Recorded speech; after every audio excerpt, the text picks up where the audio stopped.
Hello, and welcome to the Comedy Tragedy Book Club. Yeah, I'm comedy. That's Nicole. I'm Sarah. Yeah. Wait, no, I'm not supposed to call you Nicole. That's Kathy. I'm Sarah. Thank you. Yeah, don't. If you talk to me in the comments, call me whatever you want, but you're not allowed. I'm not allowed. I'm not allowed. It makes me uncomfortable. Sarah, what did we read this week? What did you make me read? We agreed on this one, ma'am? I don't remember. We agreed on this one. We read Rebecca, which neither of us have read before. Yeah. She didn't like it. I thought it was decent. There's parts I liked. Yeah, I mean, it wasn't bad. Okay, I'll start with saying I'm not a classics person. Nor am I. So if anyone watches this and sees me, disliking it, don't come at me saying I have no culture. I know I have no culture. I'm aware. Okay? Anyway. I'll read the synopsis. Oh, you want to read the synopsis? Yeah, I'll read it. All right. Okay. Oh, I wish that wasn't in gold. Oh dear. Okay. While working as a paid companion to a domineering elderly lady, the timid heroine of Rebecca meets Maxim de Winter, a handsome widower. His proposal of marriage takes her by surprise, and she's whisked off to Manderley. You're going to hear that a lot, and I'm sorry. Maxim's Cornish estate, but the friendless young bride soon comes to realize that she... What? Just the thing. Oh. You? The friendless young bride soon comes to realize she barely knows her husband at all, probably due to the 2-week courtship. And in every corner of the room... Was it only 2 weeks? She said 2 weeks. I missed that. I thought it was like a few months. 2 weeks. And in every corner of every room, she is haunted by the presence of his beautiful first wife, Rebecca. Yeah, that's a very short synopsis because not a lot happens in this book. And yet, it's so long. That's my biggest complaint. I'll get into the triggers in a second. We have such a pretty copy, and this isn't going to show up. Hold on. You want to just... No. I'm going to... Here. We just know we got the nice copy. We sprang for the prettiest copy of this book. Alright, so let me start with the triggers, and then we'll get into our discussion. So, not as many this time, which is nice. Yeah. But, let's see. Senility. Ableism, fat shaming, slut shaming, suicide, murder by spouse, incest, emotional abuse, racism, and animal cruelty. Yeah, I'd say that about covers it. It was messy. So my first complaint, because I'm getting right into it, this book had so many words for what was happening in it. Yeah, I do wish it was a little shorter. I think this book could have been a 4 stars for me if it had been 30% shorter. It got, for me, it wasn't so much the beginning or even the middle. It was the end felt like it dragged out a little bit. I was ready for it to wrap up because it's they did so. I'm not a classics person, so I feel like my opinion is coming from someone uncultured who, if you ask someone who was into classics what they thought, I think their opinion would be more valid. A lot of people like this book, and I understand why they like it. It's it's probably one of the first domestic thrillers, and it all makes sense to me why people like it. Yeah. I just had issues with it. Thank you, Dax. My cat just closed the door. I just had issues with it. Yeah. As far as classics go, I would put it up in the top bracket of ones I enjoyed. I probably enjoyed reading this more than I enjoyed reading Pride and Prejudice, which is that's a controversial opinion, I think. I'm not much into classics. Most of the classics I've read are children's books. There's The Wizard of Oz, which I love. And you've read that? I tormented her with that. And then I read Peter Pan, which I hated. I hated it. So, where shall we start other than the length? I'll do a disclaimer real quick. So I didn't take a lot of notes on the sexism because it's a book from the 1930s and we can talk about the sexism, I guess, but it just seems pointless for a book this old. There's some instances where we've got notes on specific things. Yes. But so don't take us not necessarily talking about the sexism as we don't care. It's just that it's from 1938. I will say I can see a tally at the top of your page. Yeah, this is the final tally. Should I say the final tally? Yes. Sarah started this book before I did, and we have the rule where we don't talk about it with each other until we do this. So the one thing she said to me was, please keep a tally of how many times he gave her orders. And I know I missed some, but what I got at the end was 17. And this is direct orders to her. With no please or can. It's do this. 17. Yeah, it was a lot. And the reason I couldn't keep that tally is because there's too many, and I listened to this while free roaming my rats, and they would have made off with my notebook. Yeah, they would have probably wanted you to stop reading it. The cat is trying to lock us in. Yeah, so don't be concerned with the sounds you might hear. Yeah, you're probably going to hear some things. And the door's open. The dog's waiting for her to open the door for them both. They're like a little team down there. Alright, so let's start with the beginning. So, in the beginning of the book, it's her relationship with Maxim, the courtship, if you will. Yeah, the Whirlwind Courtship. I thought it was cute that he took her on a drive every day. Oh yeah, I didn't hate this book. No, I didn't. thought it was cute too. I didn't hate it either. I thought it was really cute that he took her on a drive every day, and then he ruined it with his personality. He ruined a lot of things with his personality. One would say everything. He ruined everything with his personality. He called her stupid a lot. More. That was the most common insult toward her that I saw. I wish I did a tally of how many times the word idiot came up in this book. Yeah, he called her, when he proposes, he calls her a little fool. He makes a big deal about her being young. She's 22, 21. He's in his 40s, I think. Yeah, but that also is... That's an issue in this book because I cannot tell you how many times she equates him to a member of her family that would give her orders, such as her father. Specifically, her father. There's straight up a line where, what is it? Maxim says, a husband isn't much different than a father. And my response was, yes it is, you effing sicko. And then she says, at some point, where is it? It's like... He's her father, her brother, and her husband all in one. And I cringed into my seat. Yeah, full disclosure. You are my father, brother, and my son. That's what she says. And don't like it. Full disclosure, I read a third of this book last night because I let time get away from me. I forgot my notebook when I went home. So I put it off a little bit and I had other things to do. So I read 9 hours of it. Or not 9. I listened to it on an audiobook. Mm-hmm. Yeah, not sponsored by Audible, but hey, if you want to hit us up, Audible, I will shill for you. But yeah, so 9 hours all at once. So a lot of this happened for me quickly. Yeah, it's weird because I didn't have that many notes at the beginning, and then the middle-ish and end happened, and the hits just kept on going. That's what I had because my first note is literally I have nothing to say and I'm worried.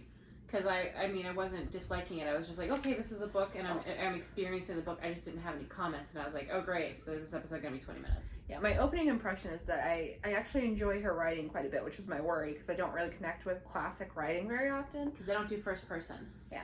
But with this book, I felt the writing, it came out in, I believe, 1938, and the writing felt very cinematic in a way. It felt like a camera panning across the room to set a scene. Yeah. And I enjoyed that. I felt like it was a good way to suck a reader into the scene. Yeah. There's just way too much of it.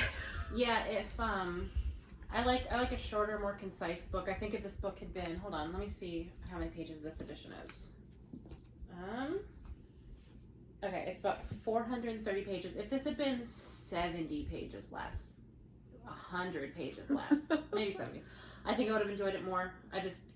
I was ready to be done. Yeah, at some point, because the courtship lasts a good chunk of the book, several hours. Which is ironic. Yeah, and toward the end, I was just like, okay, when are we supposed to get to the creepy house? Manually. Yeah, manually. Oh my god, are you gonna mess with a tripod? You're the worst cat. 1 minute. Hold her up. Shame her. Oh, she's not gonna let me hold her up. Okay. Dax is mean, but I love her. She's a mean-spirited cat. Yeah, so she's all teeth. If I could go and do this again, I would do a tally for how many times I said manderly and how many times someone got called an idiot. Because it was so, I know, obviously. The thing is, I feel like any critique I have, it's like, well, that's the thing they did on purpose. Mm-hmm. Just because they did it on purpose doesn't mean it didn't irritate me. They said manderly a lot. I get it. The house is the thing. Yeah. That's the point, and I understand. And then the main character, as I'm sure many of you know, doesn't have a name written in the story. Yeah. But it doesn't stop the author from teasing us with it. She says it is unusual and lovely, but we don't get to know it. Yeah. We're going to call her Slurp.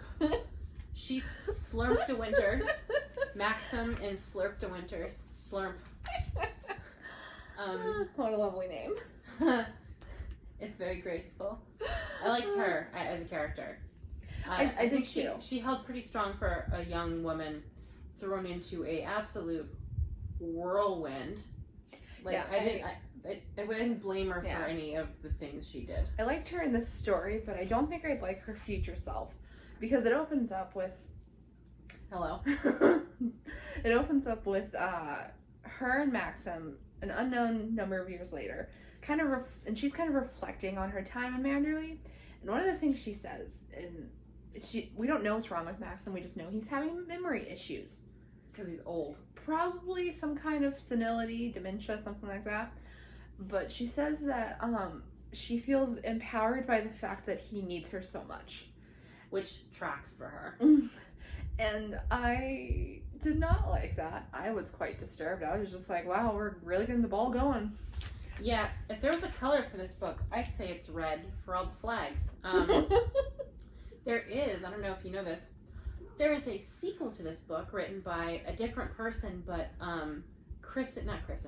given the blessing of, the approval of the Daphne du Maurier estate, not the author. Oh, okay. I think she was dead, but there's two sequels. One that they did not approve, and one that they did approve, and it's maybe 20 years later, but it serves as, it's called Mrs. De Winters, or something like that. And it's like a little bit of a prequel with a bit of Rebecca, and then I think it picks up, it's either 20 years later might be a bad sequel, or this one, I think it could be, it picks up right after the first book ends. Okay. Which would be interesting, because I get, like, they left it, I think they left it probably at an okay place of where it's like, okay, we'll let our minds wander here. Well, we're skipping around a whole bunch, but I think that's fine. We didn't give a spoiler warning. Spoilers! Oh no! Oh god, spoilers. That's just our thing, we do it in the middle of the video from now on. If you click on this and you don't expect spoilers. But this book ends extremely abruptly, and it is completely open-ended. Abrupt, but too dragged out. How do you do both? Yeah, so I've heard another reviewer say that there's scenes between scenes. Are you talking about Dominic? Yes, of course I'm talking about Dominic. Yeah, the only other reviewer we know who read Rebecca. I know more. You do? Yeah, Murphy read this. Okay, Murphy. Napier. Yeah. What we should, let's cite our sources. Dominic Noble and Murphy Napier. Is that what the professionals do now that we're booktubers, is you cite your sources? But yeah, it ends extremely abruptly. It's like, it's a hard cut, and yeah. I remember I was sitting on my bed when it happened, because I was doing rat cage stuff, and when it started the roll credits part of the end of the audiobook, I was just sitting there like, wait, this what? is Rebecca. Yeah. Yeah, I was sitting in this chair looking at the time run out on my phone, being like, it's 4 a.m, I have to go to bed. I didn't mind, actually. I don't know, I kind of liked that, because it was just like, oh. But not in a way that bothered me. I kind of now want to see the movie, though, like the new one, even though I have weird feelings about Armie Hammer, as I'm sure a lot of people do. Mm-hmm. So I'm not... Also, I heard it wasn't very good.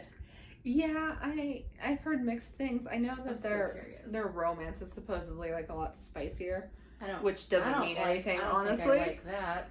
I think the last thing this needs is spice. I think it needs a taxi ride. I can't actually recall a point in the book where they physically touch. I didn't take notes. Like, I just can't remember. They share a bedroom, but they have separate beds, which honestly... Dope. I would love that. Oh my god. Perfect.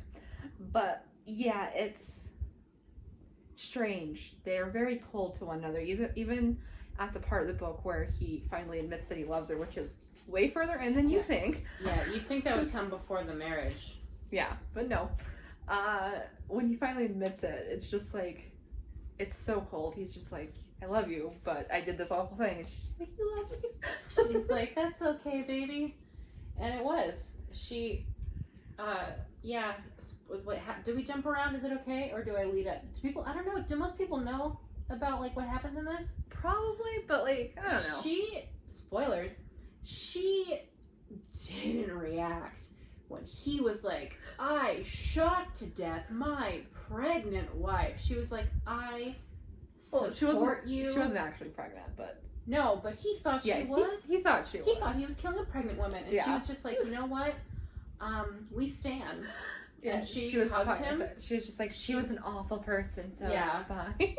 Which, like, I mean, to be fair, ride or die. To be fair, at some point, Mrs. Danvers, which is Rebecca's kind of surrogate mother, kind of housekeeper, kind of friend person, weirdo, creepy Stalker. person, she's telling the main character about how awesome Rebecca is, and one of the things she uses to explain how awesome Rebecca is that she got on this horse that hadn't been broken yet and just beat the ever-loving shit out of him. And so my note is, I'd say something about him murdering his last wife, but Rebecca was an animal abuser, so I care less.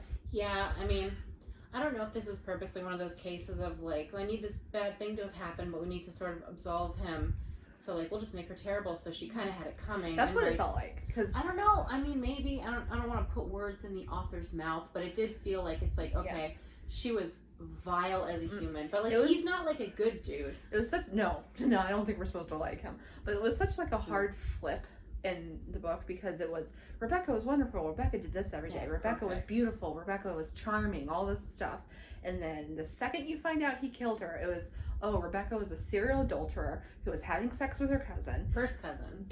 Beat animals savagely and, like, emotionally abused Maxim. Yeah, and I have some notes about how her nanny or whatever felt about her, who's, her whole thing, I guess, is she's just, like, stalker obsessed with Rebecca. Yeah. And she was talking about how, like, when Rebecca was a kid, like 12, she was, like, beautiful and she would, like, beguile all the men, and she, like, said she, like, was upset with her, basically because she was pretty, and she blamed her and called her a devil, which I hated. Like, because she's like, all the men wanted her when she was 12, and it's like, that's not Rebecca's fault. But that was when she was trying to get Slurp to jump out the window and kill herself because she is crazy. Yeah, so there's this party where she tricks our main character, Slurp.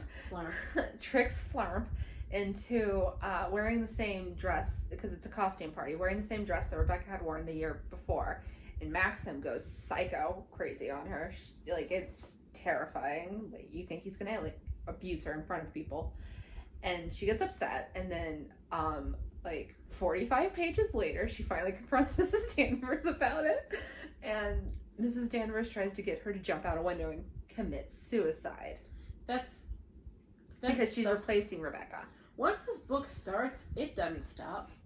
Like, I don't know, I guess I don't like cartoony villains, and she was so over the top, but again, it's like it's the 1930s, and I guess it has to be obvious, but did you pick up on, like, that maybe she was in love with Rebecca, too? Because is it that, like, gay villainy? Because, like, I don't know, she was so obsessed with Rebecca that it's like, was she in love with her? She raised her. I think that's more in the, like, the Hitchcock film, because in this one, I don't know, it was kind of strange. Didn't feel like motherly love. No, like, with Rebecca, one of my notes is that everyone who likes Rebecca is weirdly obsessed with her, because her first cousin who she was banging is just immediately like, what?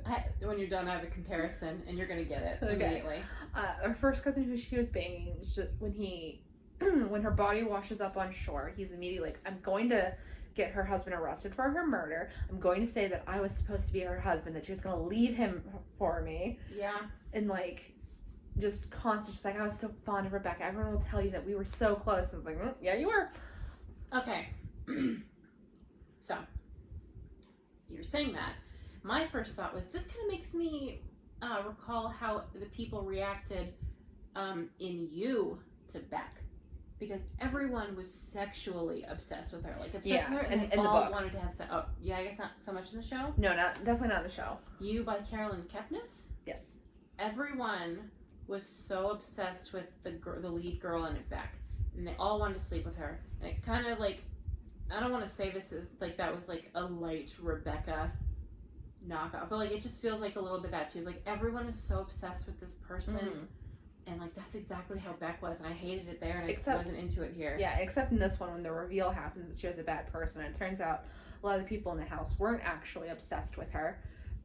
She apparently aggressively came on to several of the men and made them deeply uncomfortable, and they didn't really like her, which I found, that bothered me when I was reading it, because everyone in the house is constantly telling Slurp, is constantly telling Slurp what Rebecca would do, and like it was her job to do the exact same thing as Rebecca, including Mrs. Danvers, who got really mad and tried to kill this woman because she was replacing Rebecca. I don't know. I feel like I just don't have a ton to say necessarily about this. It was that bothered me. Like it got really old, that everyone being obsessed with it. It's like, we get it. Like, it felt very like, let's hit the audience over the head with everyone's, like, Rebecca is such a ghost in this house. Like that's such a big deal in the book that like Hannah from Clockwork Reads, like, before she read the synopsis, she's like, I think it's like about a ghost, like, is she like, because that's so much of what this is, that's like the vague stuff you pick up through osmosis about this, because like, God, they're just so upset. And the book's called Rebecca. I know it's on purpose, but it irritated me, because it's like, if the book was shorter, it would have been different. But when I've got to sit there for 14, 16 hours watching the same scene happen over and over again. The beginning feels very different from when she actually gets to Manderley. I liked the beginning. Yeah, like they're abroad. I think they're in Paris. Something like that. They're somewhere abroad. Pretty. Yeah, they're somewhere having a vacation. She's a professional companion to this woman named Mrs. Van Hopper, who is. Thank you. Yes. Yes. Can you tell we're professionals?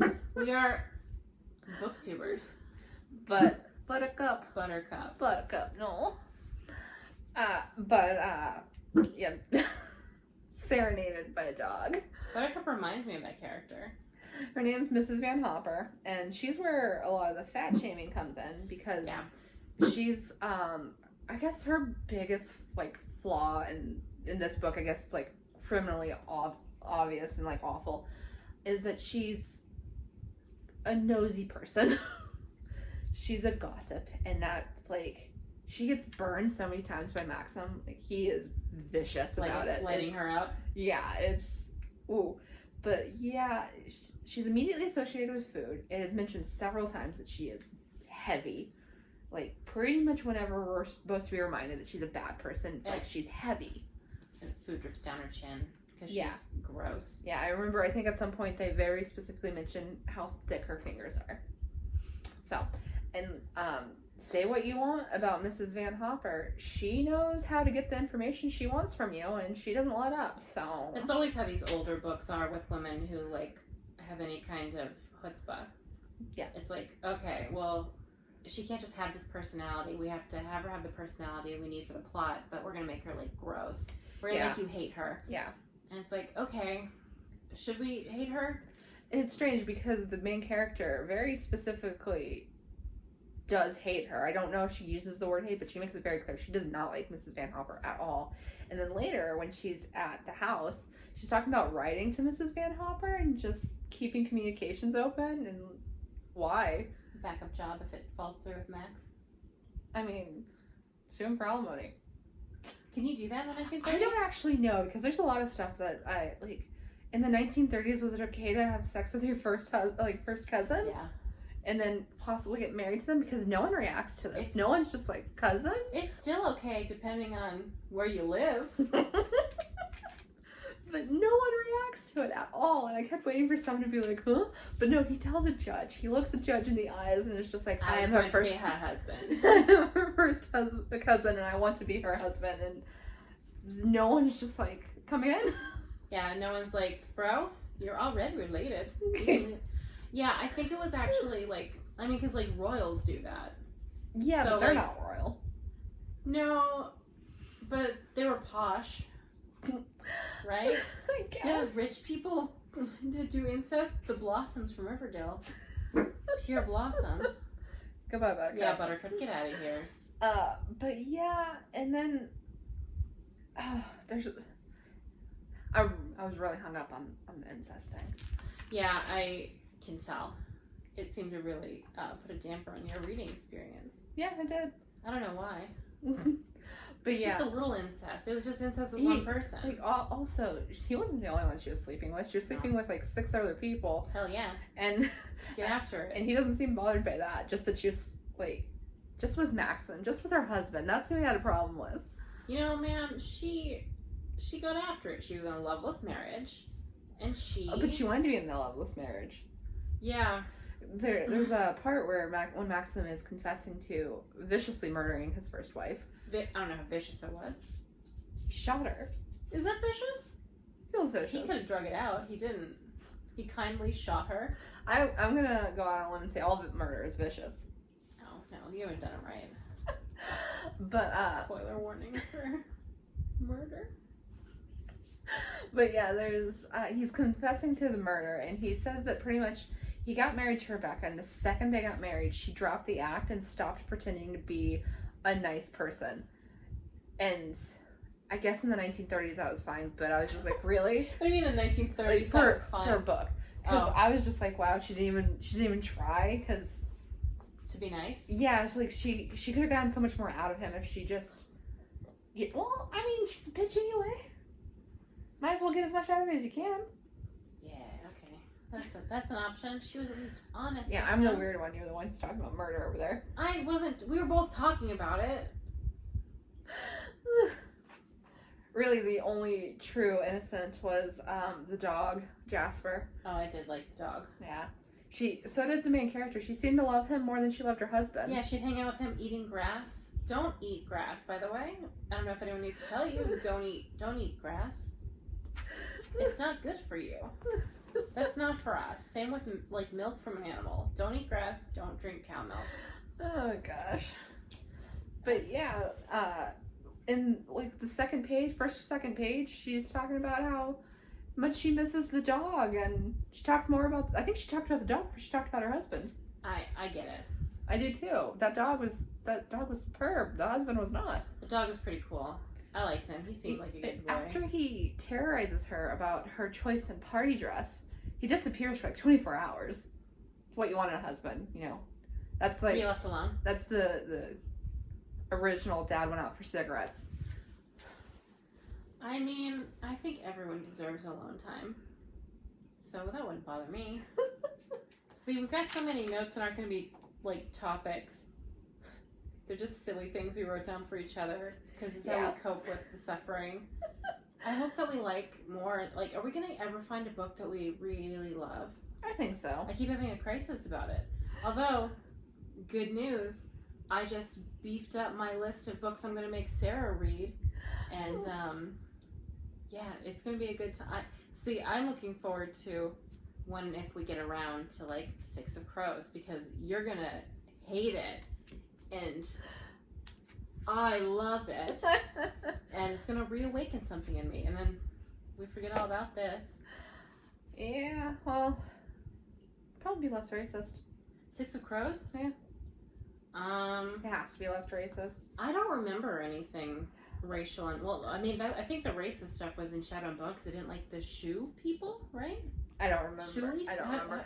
I have read these books. It's just, I blocked them out. Well, get ready, friend. But yeah, so also the other thing with the party is like there's this cute moment where, at least I thought it was cute, where she's kind of teasing Maxim and one of the servants at the house like that she's friends with, because they keep saying she won't be able to come up with a good costume, and she's like, just you wait, I'll come up with the best costume ever. And then Maxim completely ruins it by saying a racist thing about painting her face and going as a monkey. Took me out of the moment a little bit. Yeah. See, I don't know if that was supposed to be bad in the context of the book or supposed to be funny. Because it's the 1930s, I'm going to guess that they didn't think it was racist, or if they did, they didn't care. I mean, was that Daphne making a joke? Or were we supposed to laugh at that? I don't know. I mean, I guess at 38, I'm going to assume we were supposed to laugh. I didn't. We're so far removed from the intended audience of this book, which is people 100 years ago. Yeah, from England, I believe. Oh, are they British? Mentally? Every frickin' line is so British. So is the incest. Oh, that's not nice. Cappy. Don't say it. I don't think British people do incest other than the royals Which we both know they do. You're gonna make people hate us on our third video. Oh, they hated us in the beginning. I hope that people only hate watch us. Oh God. A view's a view, baby.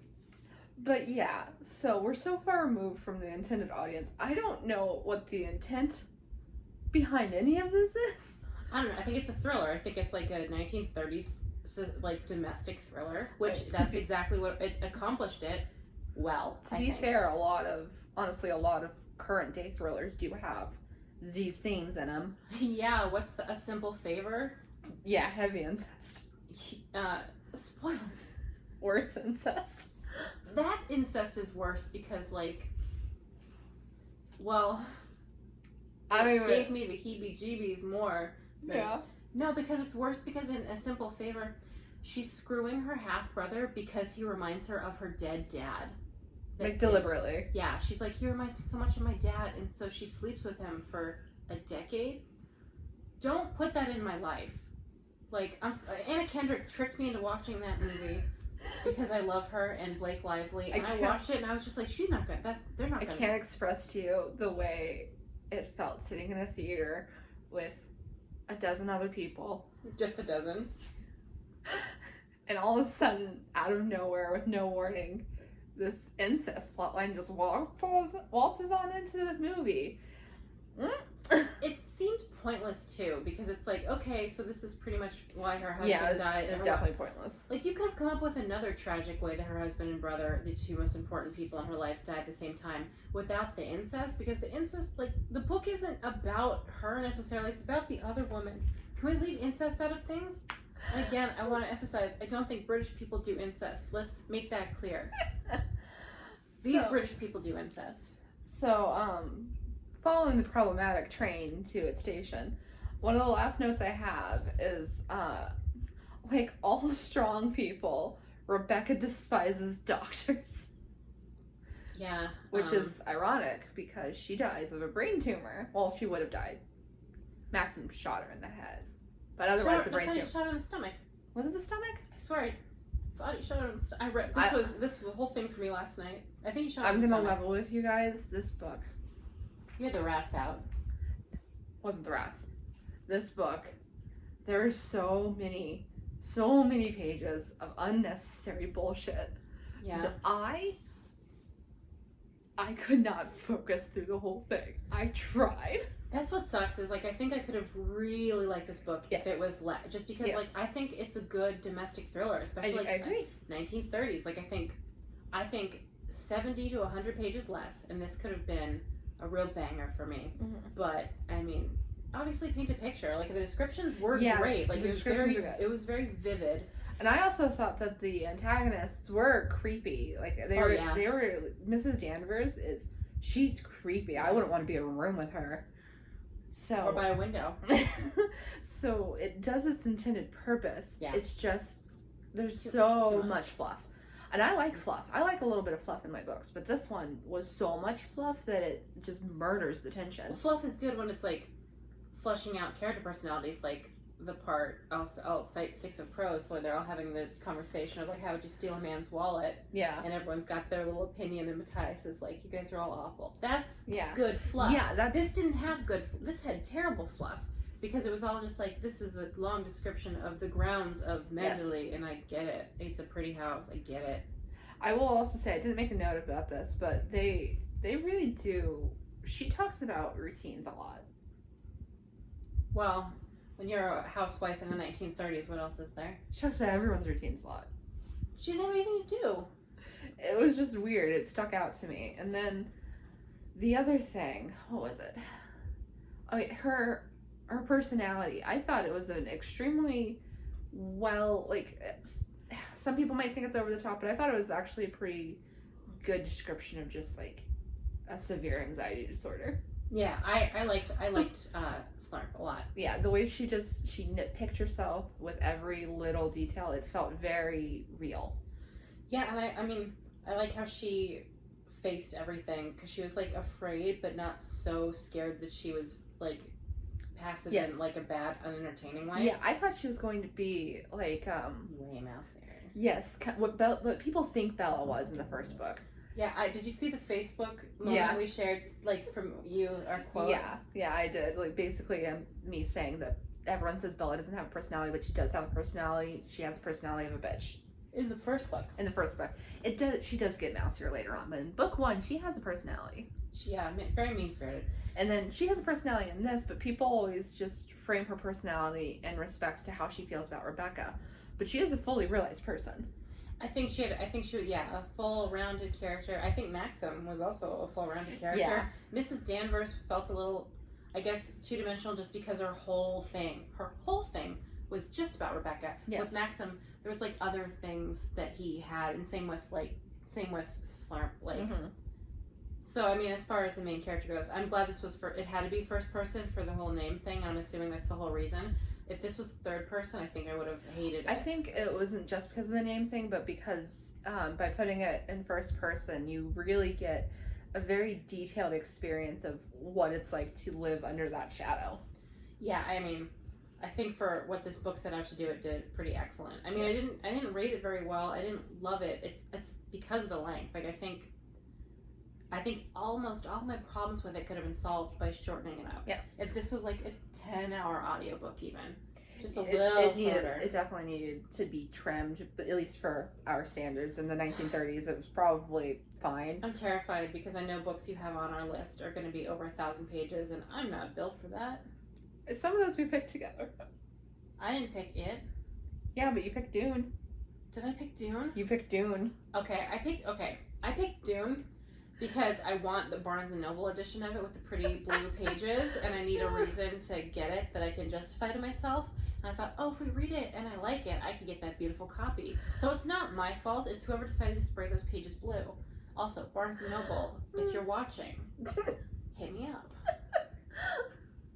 But yeah, so this was an interesting experience. Yeah, this is my favorite so far that we've read. I think so too. For me, definitely better than Marked, and Misery was more problematic. And at least with this one, it might have been long, but I was never bored. Well, the end was by the time I got to the last 4 hours, I was like, how does this have 4 hours left? I was never bored by the plot. I was bored by the stuff that had nothing to do with the plot. We listened on Audible, and for those parts, I kicked it up to 3 times speed because I was like, I don't need notes on her chewing on grass. I took 2 notes of her chewing on grass. Actually, she would have fucked up her teeth. Don't chew on grass, kids. If you're watching, don't chew on grass. I don't know if I have so many jokey notes. Love is a burden is a quote in this. Don't be a little idiot, a quote from Max to his beloved wife. Yes. I have that, I want him to be everything, father, brother, son. Like, that's, like, what angle are you thinking of that? Doesn't she also want to be, isn't there a quote where she's like, I want to be your mother or something? Yeah. Oh my god, hold on. Maybe I wrote it down. Did I not? Was I in? No, one of us said it. I think it was you. It's weird. Yeah, I wanted to be his wife, his mother. It's weird. What? I don't like it. But I don't know where that comes from. Like, why do you want to mother your husband? Like, genuinely, I can't. Like, I don't understand. Is it because he does? Okay, we only have a few quotes about him talking about, or her talking about how he's basically like her father.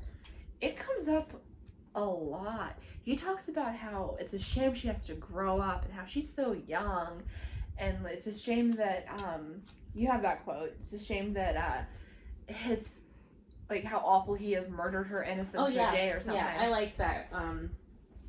She found out what he did, which is shooting his pregnant wife. Yes. And she was just like, that's okay. And she was, like, very young and innocent. And he was just, like, mourning. He's like, I loved your innocence. And he said, like, I killed your innocence by basically showing you who I am. Mm-hmm. And it's like, she seems fine, though, because he told her that, and she was just like, okay. Like, she, like, ride or die is the only word I can use to properly describe. Like, and it's impressive. I mean, that's what you want a spouse that would hide a murder with you. But, not this one. She also, the second she realizes Rebecca was, an adulterer and, awful person. Horse beater. Yes, horse beater. She was immediately like, well, this is my house now. All of you are going to do what I say, and I don't give a shit what Rebecca did. If I'm being honest, if I was like really, really, really, really in love, and I found out if I was in Slope's shoes, and I found out that his ex, who's been tormenting me from the grave, beat a horse, I would probably, like, if I found out she, like, stepped on a rat and killed it, I would be like, you know what, baby? I hope you kept that gun, because we're going to put it in a shadow box and hang that up in our bedroom. Don't hurt horses. Hurt people, because people are worse. It is also funny for me, just because, again, we're from modern times where forensic technology is insane. I'm going to say the John Mulaney bit. Okay. But basically, Maxim shoots his wife, and then he dumps her in a boat, drills holes in it, and lets it sink. And then he takes a bunch of seawater to the cabin where he shot her and just, like, scrubs the floor. And the entire time I was sitting there thinking, if you did this today, you'd be caught. And I'm going to say 16 hours. Yeah, John Mulaney, R.I.P. John's marriage. Cross my fingers that he's not with Olivia Munn. He's got a bit where he's talking about solving crimes like the 1930s or something. And he's pretending to be a detective. He's like, and the cop's like, oh, we have a puddle of the killer's blood on the floor. And he goes, gross. Anyway. Like, because they don't have specifically the technology to do anything. And it's like, yeah, did people just get away with murder in the 1930s? Like, there's no friggin' way, right? I mean, obviously some people were caught, but some weren't. I mean, Jack the Ripper. There's, I think it was the 1800s, I think. I don't know when the law got repealed, but at some point in history, the law was that if there's no body, there can't be a murder. Is that habeas corpus? Yeah. That's from, I think so. That's from, like, 1700s, I think. Yeah. I think that's when America was new. And it lasted, like, a long time, so that's just...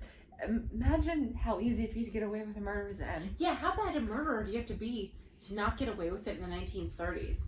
Like, genuinely, how much do you have to suck at killing? We started watching Breaking Bad, which is the first time I'm going through it. And when that body comes falling through the ceiling, my first thought was, if you don't get caught, it's a miracle. I remember watching that for the first time, and I was just like, oh, this is everything I was hoping this show would be. I saw that, and I was just like... Like, you don't know the glee. She's watched it before, I have not. I love Breaking Bad. Yeah, spoil it in the comments. Yeah, that show's good. Can we talk about Breaking Bad instead?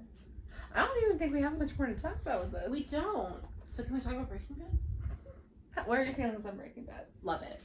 Okay. Jesse Pinkman forever. She doesn't like Jesse. I like Jesse. I just think he's a dumbass. You were, like, getting on my case about liking Jesse. Because he's a dumbass. How do you feel about Skylar? If you love Skylar, smash that like button.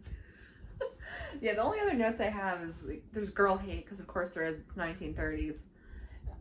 The invention of girl hate.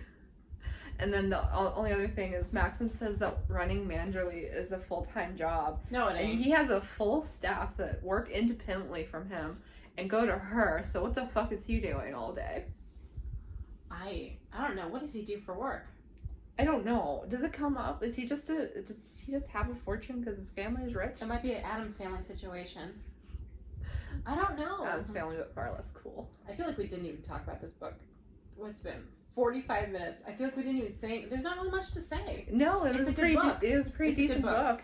And, like, our complaints are mostly it feels of its time, which isn't even necessarily a problem, honestly. Yeah. Like, I mean, the sexism and stuff. Obviously, I wasn't just like, yay, but it didn't. I knew when it was from. It didn't bother me. Honestly, it's a solid book, and because we both have middling feelings for it. Because believe me, if we get to a book we love, we can gush as hard as we can hate.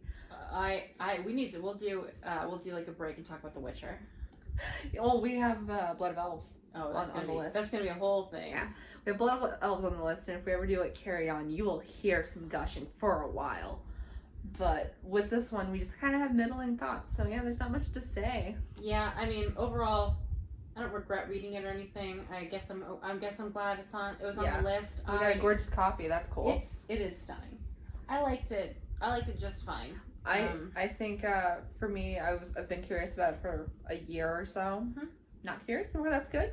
Yeah, our curiosity has been settled. Our cat has come back. But yeah, so next time on Game Grumps, we will be reading Lissy's Story by Stephen King. I don't know what that is. I haven't read that one either, so it's going to be an adventure for both of us. Is it a full book? Yeah. You bought it on Audible already? Yes. It's not too late to sponsor us. Audible, if you're listening. I think it's 17 hours. And that, my friends, is when she stopped being Can you please... my friend. Can we pick one that's short? We did Marked. That one was short. Can we... Sharp Objects. Yeah. Oh, spoilers. We're gonna I have a copy of Sharp Objects over there. That one's really short. Yeah, that one won't take long. Yeah. But, yeah, so thank you for joining us for this discussion. Yep. And we'll see you next time with probably a lot more hatred than you saw this time. Yeah. Because it's